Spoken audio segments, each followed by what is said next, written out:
Hello everyone and welcome to Brickcats. My channel is for anyone who enjoys custom LEGO creations, likes saving money, and or those looking to get into custom building. Today I am very excited to be reviewing the latest update to Flying Waffle's T-47 Snowspeeder distributed by Brickvault. This was one of my early reviews, and I actually had an episode of Rewind already recorded when the updated model came out in July, so I collected and ordered the pieces in short order to do a full review. Since this is an update of an existing model from the same designer, I will be making direct comparisons more often than I normally would. If you're a fan of my channel or are interested in supporting what I do, please consider subscribing, liking this video, or leaving a comment. Each subscription, like, and comment helps others find the channel, and I greatly appreciate it. If you're interested in building this or any other Brickvault model, you can take 15% off the cost of your order by using my discount code at checkout, CATS15. I do receive a small amount of compensation when you use my code, and this is an amazing way to support my channel while taking the bite out of the price of the instructions. Without any substitutions for the speeder and the stand, I was getting 5 stores and $70 without shipping and tax, which comes out to about $105 with shipping and tax. In my reviews, I offer my opinions on aesthetics and model features, parts issues you might want to look out for, the build experience, the model's integrity, and I close out with my overall impression and pricing information in the conclusion.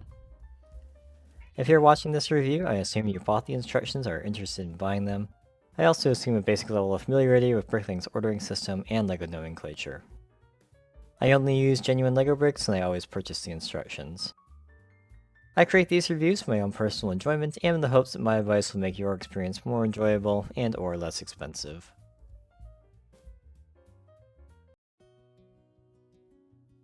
The Snowspeeder measures 7 inches long, 6 inches wide, and a touch under 4 inches off the stand tilted at an angle, and about 1.75 inches off the stand.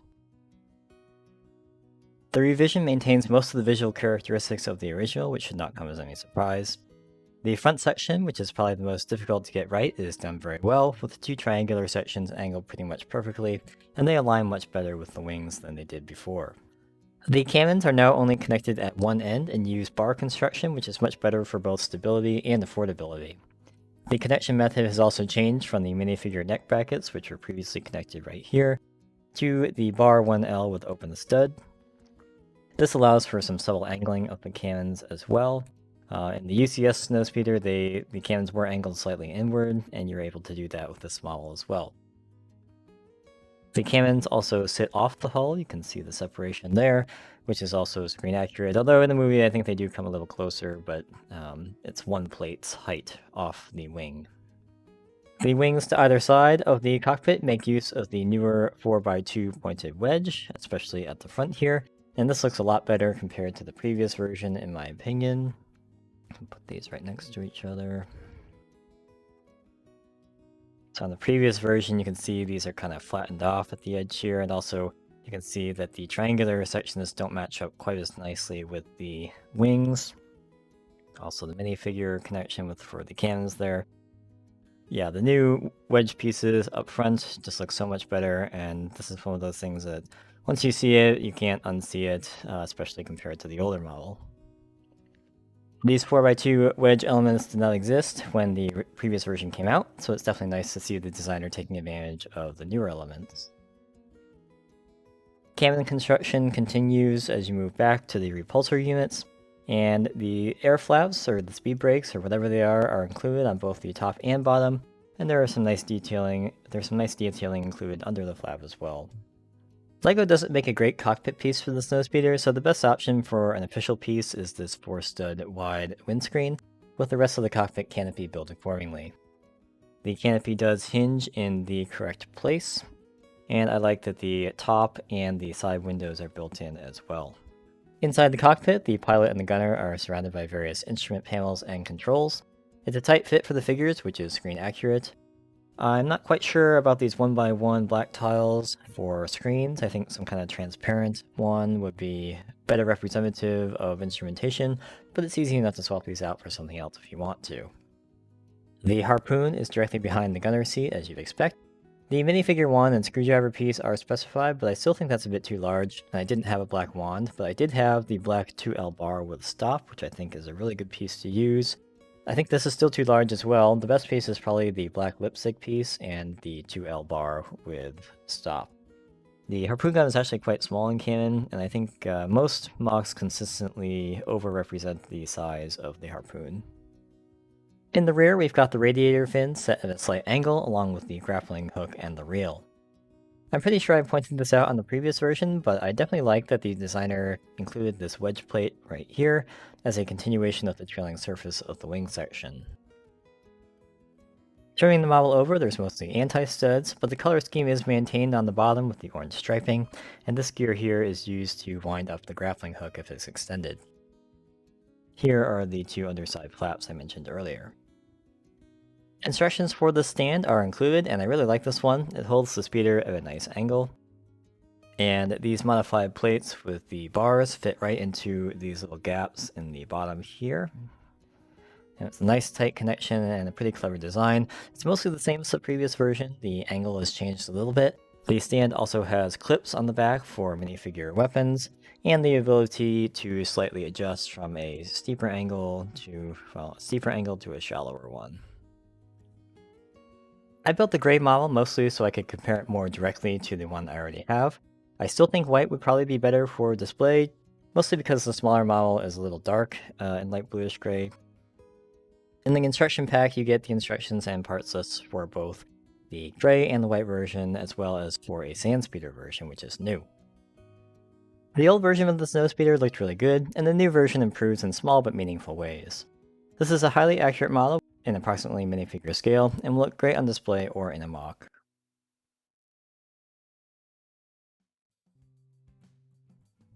The T-47 with the stand requires 194 elements and 648 pieces. The minifigure utensil screwdriver wide head 3-rib handle in black part 11402A is usually quite expensive. I would replace this and the minifigure utensil wand part 36752A with the bar 2L with stop ring in black part 78258. Not only are these more common, but I think they are more size accurate, as like I said, the harpoon gun is quite small in the movies. The tile round 1x1 half circle extended with black circle and 4 lines vent pattern in flat silver part 2426 PB001 can be somewhat expensive. If you don't care about these little details underneath the flaps here, I would increase the count of flat silver 1x1 half circle extended tiles from 4 to 6 and use those instead. The Technic Gear 14-tooth bevel thin in light gray part 4143 is an older piece and can be quite expensive depending on the seller. If this shows up in your algorithm for under 20 cents, that's fine, but it's probably worth testing if something like the Technic Gear 12-tooth bevel part 6589 in light bluish gray is less expensive or saves you a store. 6589 is also a much more common piece, so you may have one lying around, and that's the gear that's used to wind up the winch in the back on the other side here. The stand requires 6 Technic axle 2x2 notched, specified in black part 32062. These are hidden and work just as well in the more common red.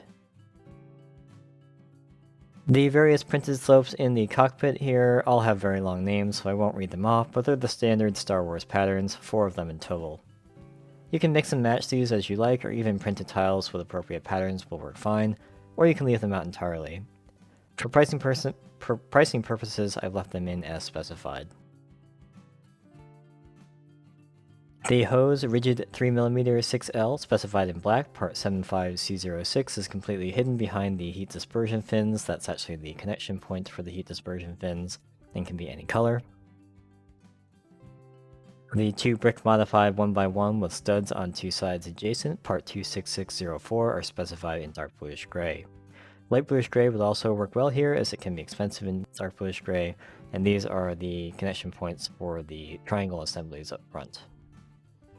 The 4 black brick modified 1x2 with studs on one side, part 11211, are completely hidden and can be any color. These serve as the connection points for the wing hinges, and they're located right about here and here on either side. Similarly, the 6 slope 30 1x2 by 2/3, part 85984, specified in black, are completely hidden under the wings and can be any color. The 4 tap 1x1s, part 4599B, are specified in black without the holes in the nozzle. This is the newer mold. The older mold, part 4599A, works just fine if you have them, And they can be any neutral color as they're pretty hard to see in the cockpit of the finished model. These serve as the connection points for the minifigure hands that represent the pilot's controls. The two Technic brick 1x1 with hole in reddish brown, part 6541, are nearly completely hidden and can be any neutral color. I use dark bluish gray, and it's the mounting point for this grill tile right here. If you don't care about the tow cable feature, you can leave out the following parts that will almost certainly lower your store count. Note that the parts list does not include a string. I just used some sewing thread for mine. Lego string is quite expensive, so I would try to avoid it, but if you really want the official stuff, the cheapest one I found seems to be the string cord thin 50cm, part X77AC50. My pricing research does not include the string, however.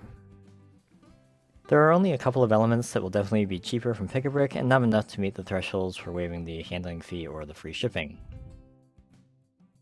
There are only a couple of elements that will definitely be cheaper from Pick-a-Brick, and not enough to meet the thresholds for waiving the handling fees or free shipping. So I don't have any specific Pick-a-Brick recommendations for this model.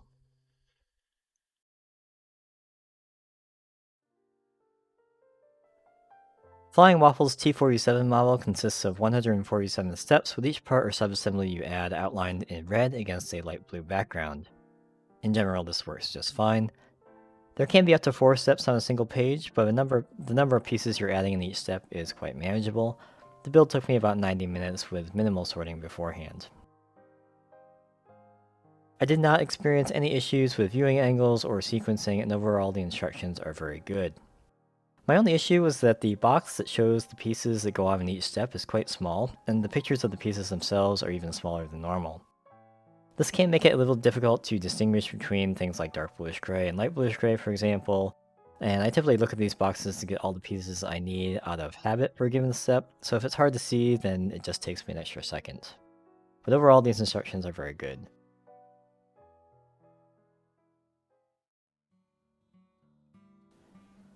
The Snowspeeder is decently pushable. You have to be a bit careful of the harpoon when you're placing your thumb on the top, but if you put them to either side on these round tiles, you are okay. Depending on the pieces you use, there can be enough friction in this clip and bar connection on the canopy to lift the entire thing off when you open it. I'm not having that problem with these windscreens, but on the older model this was definitely an issue for me, so it might come down to part quality there. There are a couple pieces that tend to come off more than others. The cannons are one of them, like you saw. The trailing edge of the wing, that little wedge plate right here and here, just because your thumb might bump it. This 1x2 tile is only connected by one stud, so that also comes off sometimes. And the 2x2 corner tile you can see right here at the edge of the heat dissipators. This is a little loose, and again, just because you're usually gripping the model around here, sometimes you can knock it loose. All of these are quite easy to put back in place. As you saw earlier, the cannons come off quite easily since they're held in place with a single stud right here. There's also a lot of length to apply leverage and have it pry off. This is also very easy to replace, of course, and this is the trade-off that we accept for having them sit off the hull slightly. The underside flaps have a lot of friction in this bar connection with this modified plate here, and so often when I'm trying to move these, it almost always pops off like that. So it's a little annoying, but if you're not posing this too much, it doesn't really make a huge difference. For some good news though, in the previous version I had a lot of issues with the wing section sometimes lifting off entirely, and I'm very happy to report that the wings seem rock solid now with no flexing in either direction once they are in place. I'm very glad this has been fixed, and as a result it's no longer a nerve-wracking thing to pick this up by the wings off of a flat surface.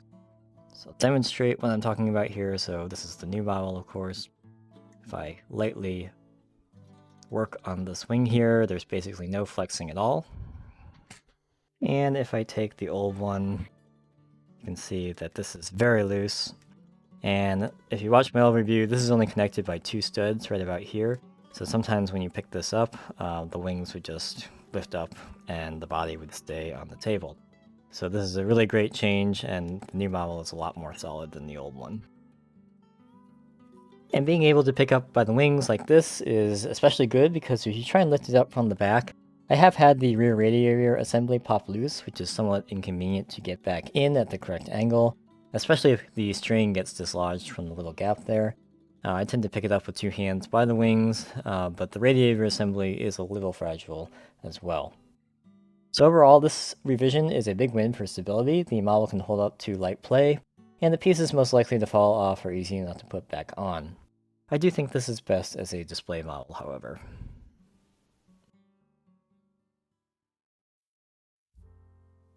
Flying Waffle's T-47 Snowspeeder update meaningfully improves the model in important ways. It's much more pleasant to handle, and the visual changes, while they might seem small, are the kind that you can't really unsee once you compare it with the previous version. It's a straightforward building experience and very displayable, with every detail included that you could reasonably want in a minifigure scale Snowspeeder model. Without any substitutions, I was getting 5 stores and $70 without shipping and tax, or $105 with shipping and tax. With the substitutions, but keeping the pieces for the tow cable, I got 4 stores and $71 without shipping and tax, or about $100 even with shipping and tax. Keeping the substitutions and removing the pieces for the tow cable, I got 4 stores and $55 without shipping and tax, or $83 with shipping and tax.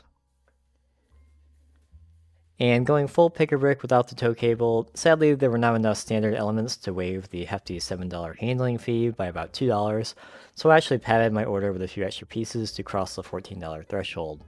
This is one of those times when spending $2 more really does save you $5 in the end. My pick-a-brick total was $58, and that did not include any shipping and handling charges, but did include tax. The Bricklink total for the remaining 12 elements was 2 stores and $4 without shipping and tax, or about $16 with shipping and tax, for a grand total of about $74. Instructions for the Snowspeeder cost $14.99 and are available from BrickVault's web store. There will be a link where you can buy those in the description below, and remember you can use the discount code CATS15 for 15% off if you haven't already used it. You get the instructions and the parts list for the gray version you see here, a white version, and the Sandspeeder model. Thanks as always for watching my review of Flying Waffle's T-47 Snowspeeder. If you've built the model, you have something to share that I left out, or have a question about something I didn't cover, please leave your thoughts below in the comments. Remember to subscribe, leave the video a like or comment, and follow me on Instagram if you haven't already. Each subscription, comment, and like helps increase the channel's visibility, and I greatly appreciate your support. I hope to see you back next time.